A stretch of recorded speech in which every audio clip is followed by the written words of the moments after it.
कहानी की शुरुआत होती है नृपमर ध्वज नाम के अह ज्ञानी ध्यानी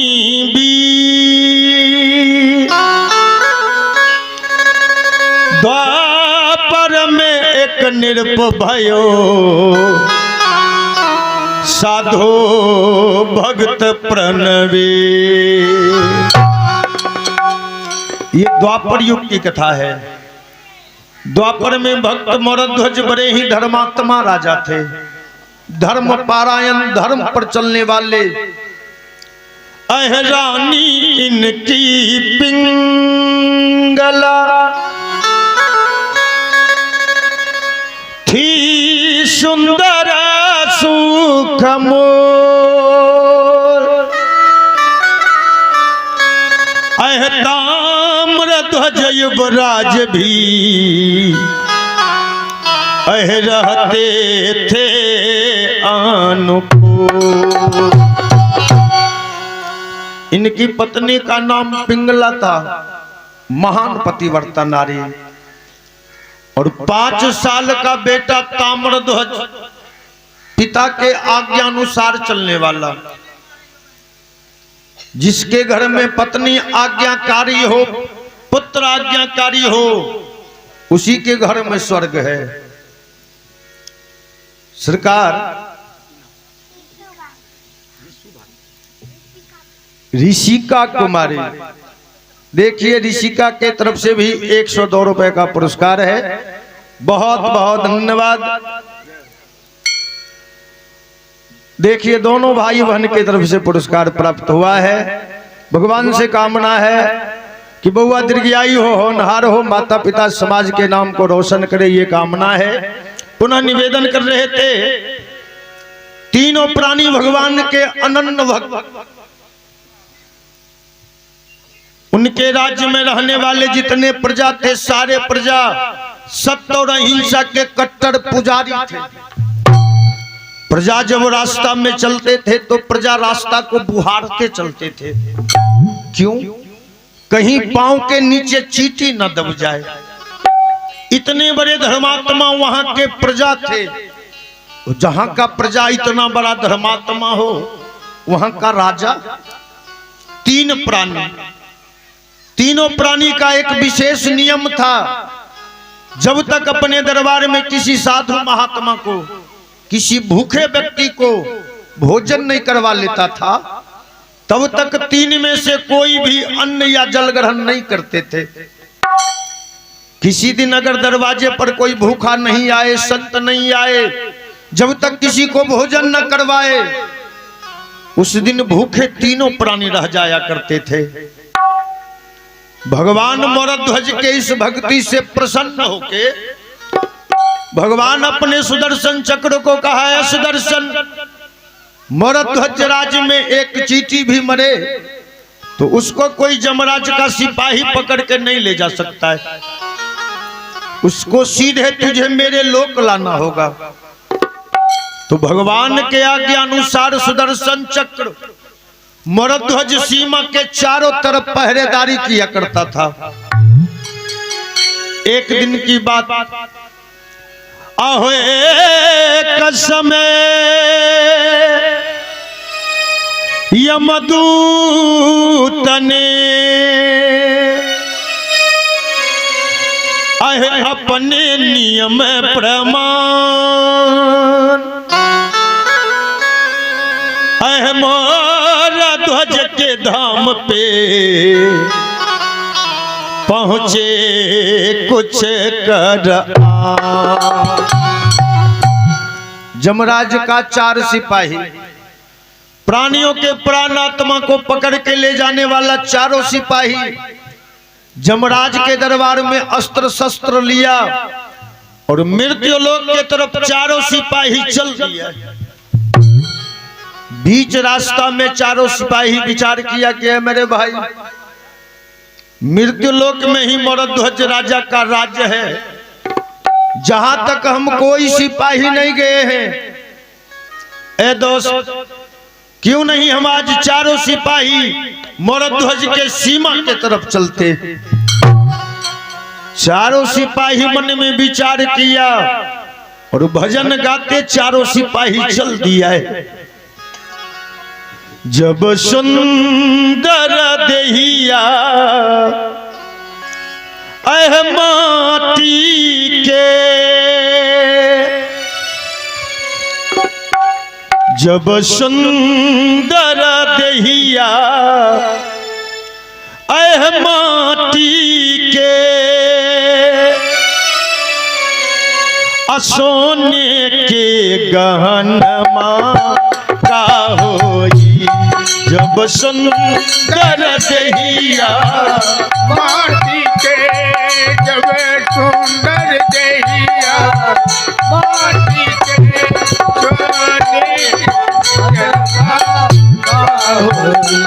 सोने के गहनमा का होई।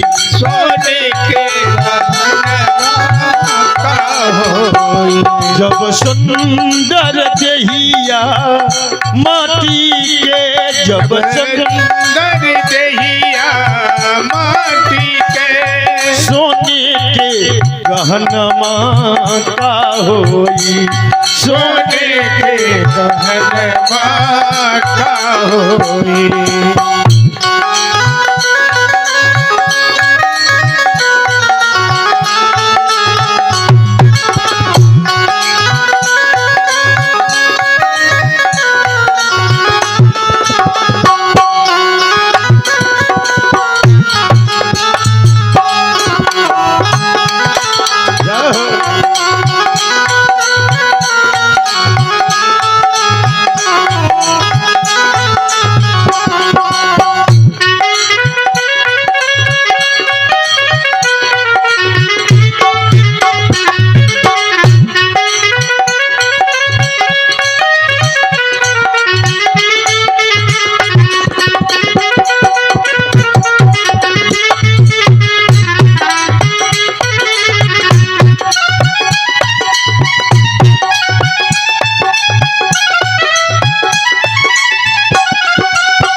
जब सुंदर देहिया माटी के, तो सोने के गहनमा का होई। और अगली लाइन पर ध्यान देंगे। क्यों भटक रहा जंगल झाड़ी, क्यों भटक रहा जंगल झाड़ी, क्यों भटक रहा जंगल झाड़ी, क्यों भटक रहा जंगल झाड़ी। मंदिर मस्जिद गिरजा घर में, मंदिर मस्जिद गिरजा घर में, मंदिर मस्जिद गिरजा घर में, मंदिर मस्जिद गिरजा घर में। जब घटनी में भगवान बसे, जब घटही भगवान बसे, जब घटही में भगवान बसे, जब घटी में भगवान बसे। बन के दर्शन माँ का होई, बन के दर्शन माँ का होई, बन के दर्शन माँ का होई। उनके दर्शन माँ का होई।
सुंदर शान सजाया,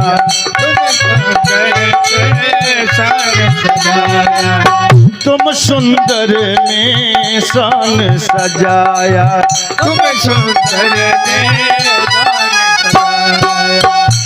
जब पाप पुण्य दो साथी हैं, जब पाप पुण्य जो साथी है, जब पाप पुण्य दो साथी हैं, जब पाप पुण्य जो साथी है, जब पाप पुण्य दो साथी हैं, ते कुल बंधन मां का होई,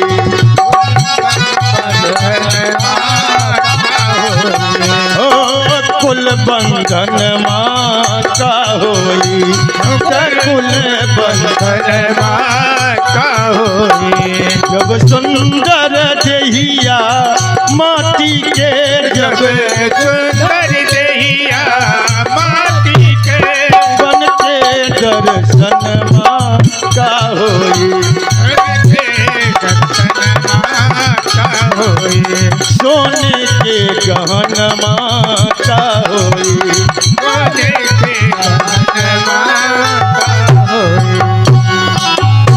बोलिए भक्तवत्सल भगवान। देखिए आप हैं टुनटुन महतो जी, भगवान के दरबार में इनके तरफ से भी 100 रुपए का पुरस्कार है। पुरस्कार के लिए, सम्मान के लिए बहुत बहुत हार्दिक अभिनंदन।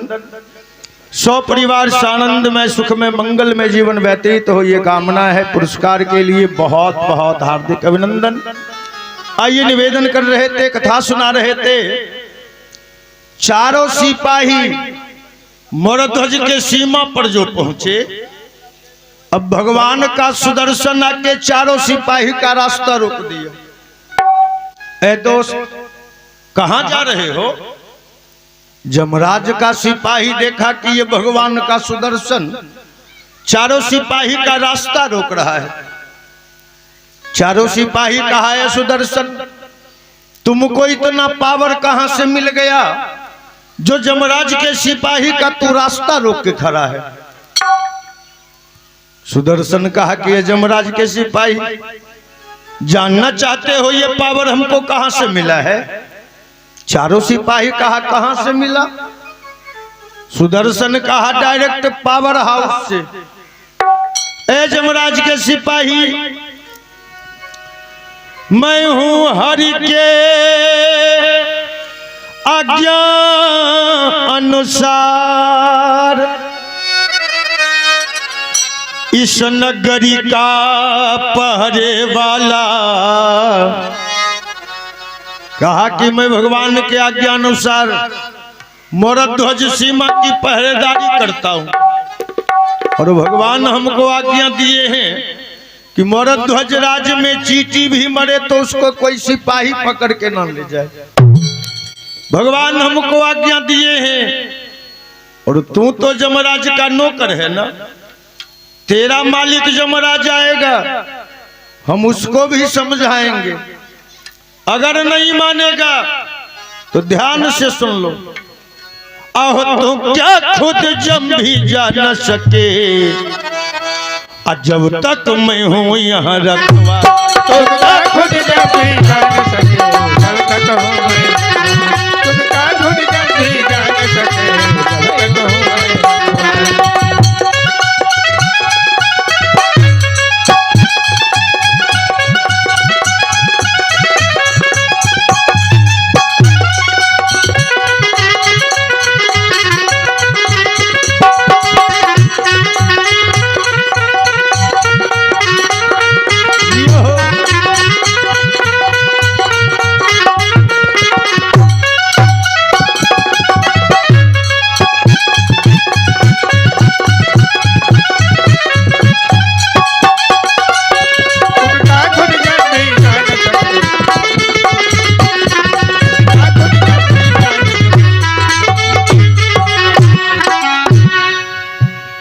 कहा कि तू क्या खुद जम भी जा न सके, तू तो जमराज का नौकर है ना, तेरा मालिक जमराज आएगा, हम उसको भी समझाएंगे। अगर नहीं मानेगा तो हम तुम्हारे मालिक का भी सर उतार सकते। चारों सिपाही सोचा रे भाई, जहां मालिक की सर कटने की बात हो वहां नौकरों को क्या स्थान मिलेगी। चलो, चारों सिपाही अस्त्र शस्त्र लेके जमराज के दरबार के तरफ चल दिए। और जमराज के दरबार में जब पहुंचा, चारों सिपाही अपना अपना अस्त्र शस्त्र जमराज के चरण में रख दिया और कहा कि मालिक आपके पास अगर दूसरा काम है तो दीजिए, वरना आज से ये काम हमसे नहीं होने वाली है। जमराज कहा कि सिपाही, अभी से कुछ देर पहले तू मृत्युलोक गया था ना, और मृत्युलोक से वापस आके अपना अपना अस्त्र शस्त्र मेरे चरण में रख दिया है। चारों सिपाही कहा है मालिक, हम आपका काम करें कि अपना सर कटवावे। जमराज कहा कौन तुम्हारा सर उतार रहा था? कहा दूसरा कौन, आज भगवान के सुदर्शन से बाल बाल बच के आए। और बेइज्जती सिर्फ 4 सिपाही का होता तो बर्दाश्त भी कर लेते, लेकिन बेइज्जती का आंच आप तक पहुंचा है मालिक। सुदर्शन कहा तू तो जमराज का नौकर है, हम तुम्हारे मालिक जमराज का भी सर उतार सकते। अब जमराज काल है ही, भरी सभा में अपना अपमान जो सुना, एक बार जमराज क्रोध में भड़क गए कि सुदर्शन की इतनी हिम्मत कि वो मेरा सर उतारे। तो मैं सुदर्शन को जाके नहीं पूछूंगा, मैं सीधे भगवान को जाके पूछेंगे कि ये मालिक कैसा भक्त मोरध्वज है जिसके सीमा के पहरेदारी के लिए सुदर्शन चक्र को लगा दिया है। पांव पटकते जमराज इधर से चला और उधर भगवान क्षीरसाई सैया पर विराजमान है। मां लक्ष्मी भगवान का चरण दबा रही है। क्रोध में पांव पटकते जमराज जो प्रवेश किया, मां लक्ष्मी का नजर पड़ गया जमराज के ऊपर। मां लक्ष्मी समझ गई कि जमराज बड़ा क्रोध में।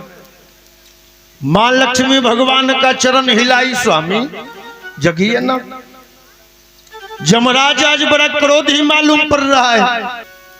भगवान उठ के बैठ के एक बार आवाज लगा दी, ओ जमराज, आओ जमराज, बैठो जमराज, कहो कहो शासन में परमानंद होना। जमराज अंदर ही अंदर प्रसन्न हो गया। जमराज सोचा कि भगवान को मैं शासन के बारे में शिकायत करने आए हैं और भगवान का पहला प्रश्न है शासन में परमानंद होना। जमराज कहे शासन में क्या परमानंद रहूंगा, धीरे धीरे सारा शासन आप अपने हाथों में लिए जा रहे हो और आज जो कुछ बचा खुचा था लौटाने आए। भगवान कहे जमराज आज बहकी बहकी बातें कर रहे, क्या हो गया है? कहा होगा क्या, हम आपका काम करें कि अपना सर कटवावे। भगवान कहे कौन तुम्हारा सर उतार रहा था? जमराज कहा कि आज मेरा 4 सिपाही आपके सुदर्शन से बाल बाल बच के आया। भगवान कहे कि जमराज तेरा सिपाही सुदर्शन के सामने कुछ भूल कर दिया होगा। जमराज कहा कोई भूल नहीं मालिक, सिर्फ मेरा 4 सिपाही मोरध्वज के सीमा में प्रवेश करना चाहता।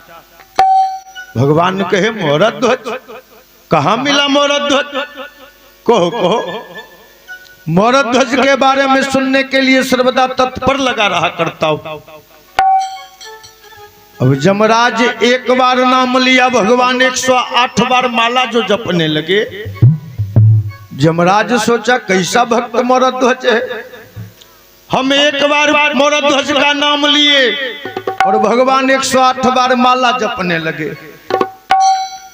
यमराज कहा कि हे मालिक, हम एक बार आपके भक्त का नाम लिए और आप 108 बार माला जाप कर रहे हैं, ये कैसा भक्त है? तो हंस परे विष्णु और यूं बोले, जम जीव भक्त हमारा है। भगवान ने कहे कि यमराज, मोरध्वज मेरा भक्त है और मेरे भक्त की रखवाली तू सुदर्शन को करते देख के इतना हैरान होने लगा। ऐ यमराज, आहो ऐसे स्वधर्म में आए प्राणियों पे आए अपना सब कुछ मैं वारा हूँ। आए कहते हो आप सुदर्शन को, अपर मैं ही खुद रखवाला। कहते हो आप सुदर्शन को, मैं ही खुद रखवाला। कहते हो आप सुदर्शन को, मैं ही खुद रखवाला।